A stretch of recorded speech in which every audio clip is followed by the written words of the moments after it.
Hello, my name is Jordan, and we are live here at the Sled Island Music Festival in Calgary, Alberta, Canada, for CFCR, your local community radio station in Saskatoon. I'm the host of the Monday Buzz, and I'm here with Calgary-based artist Lyrique. Lyrique, how are you doing today? I'm doing good. I'm doing really good. Excited for Sled Island, and thanks for having me on this interview, man. No problem. So let's talk about you as an artist. Who are you? What should people know about you? You have like an interesting backstory when it comes to, most of the artists here at Sled this week. My name is Lyrique. I go by Edward Q. I'm a Chinese Filipino originating from Baguio City in the Philippines. I just moved to Canada 5 years ago. I just got my permanent residency not too long ago, like probably a year ago now. So yeah, just a fresh Canadian and just fresh in the Calgary hip hop scene, and I'm just blessed to be on Sled Island and all the achievements that I've had right now. I'm just blessed with it, man. And I was listening to a lot of your rap before this interview, and I noticed like one of the themes that you kind of touch on a lot is the theme of movement and immigration. Is obviously that's a part of, I wouldn't say a part of your identity, but it's probably something that's dear to you. Do you have anything to say like why you touch on those themes so often? Yeah. Well, mainly because my music, I try to derive it from real life experiences, and I'm trying to write also from another person's perspective lately, but the earlier stuff I had, it was mainly on the experiences that I had as a person coming to Canada from the Philippines without my parents here, without any family here. And, I always had the saying, in adversity, there's opportunity. So the bad times that I had moving here as a immigrant from the Philippines and as a temporary foreign worker, I just used that adversity, and music just seemed to be my opportunity to see all the ends through. So yeah, it's been like 4 years, right, that you've been here in Canada. And within that time, I think like what's probably a bigger deal is that not only have you released 4 EPs as an artist, you're working on a full album, which we're going to talk about later. You've also like I maybe it's a cliche, but you've been on the grind from like living in not great circumstances to now that you're probably in a pretty good place for where you are, right? You got to do something creative, wouldn't you? Yeah. I'm in a much better place than where I was at, and I have I'm surrounded by, I don't have like blood-related family here, but I'm surrounded by a great team, with Shane Fortier, Albert Mejia, Riley Kinechi, and my team's my family, and being part of the Honor Roll. Shout out to the Honor Roll Music Collective, and yeah, right now I'm just like working on a new album. My first body of work, like I've had 4 EPs, and my friends have been telling me, it's a time to have a body of work. So I'm working on my debut album, which is set to drop in September, so keep an eye out for that.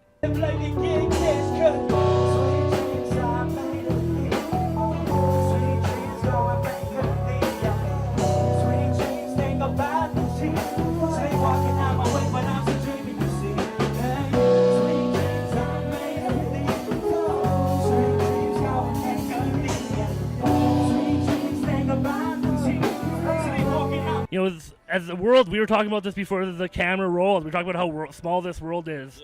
One of the directors, or the director of your music videos, Riley Kinechi, is alumni of the media school program at Evan Hardy Collegiate and an Aidan Bowman Collegiate alumni. That's a cool Saskatoon connection for you if you ever there. Definitely. I definitely want to visit Saskatoon soon. I have friends long story short, moving to Calgary, I had most of my close friends come from Saskatoon, and there's a lot of great artists in Saskatoon, like Denise Vallier, shout out to Denise Vallier, Low, and Riley Kinechi. This guy just moved to Calgary, and he hit me up, and he's like, "Do you want to do a video?" And I was like, I checked out his portfolio, and I was like, okay, because when I wrote Escape and I had that song, I was like, okay, now it needs a video, but I just don't want any video. I want a quality type video. I want storytelling. I just don't want the usual, bunch of people in my back and me so I can get on the camera, and he made it happen to life, man. So yeah, it's just crazy. I'm still mind blown. When you told me oh, I know Riley, and it's whoa, no way. So this is gonna be perfect. It's perfect. So on this Friday you're playing at Sled. We're recording this interview on Tuesday or the Wednesday of Sled. You're doing it with a live band. Yeah. I'm assuming you've done shows with just You've probably done the USB, give a USB to the DJ, right? Which you probably prefer that live band atmosphere for when you're performing live, eh? Yeah, like definitely the live band aspect of it adds so much energy. Like I mean, I still enjoy doing the DJ sets. Like I have shout out to my DJ Table Manners. You know, I still enjoy that aspect because those are the beats I fell in love with. That's the energy I fell in love with. But having the band aspect of it also gives me another element where I could fit myself into, and where people are gonna be like, oh, so hip hop can be also seamed into different elements. Because most people think that, you know, it's just having the DJ, having, you know, beats banging in the back, which is that's how hip hop is. But we also have this element, and I think that's what the honor roll presents. Not just me, Riz does it as well. So, you know, we're just trying to deliver more aspects on the hip hop realm as we can. I wake up in the morning with a feeling, get the tonic on my lip, what am I gonna do today? Think about a bitch, sitting on my dick, watching it in Netflix, sit around my number one, thinking that tomorrow when I'm in the kitchen, makes me enough to tell my devils on the go. Make a what? What I'm looking for, some loving, and my devils got me losing places. And love is enough, I'm losing to the feelings of my last. So what is love? What's up, I gotta do to get through? If a motherfucking dream ain't true, I fall for less, I won't surpass my body needs to fuck. I'm more than enough to go and try my luck. Should not adjust my mentality, would have been good enough for me, but honestly, it's in the blow of relative. What's the reason? I think something that maybe a lot of people talk about is that scenes should start breaking down barriers, right?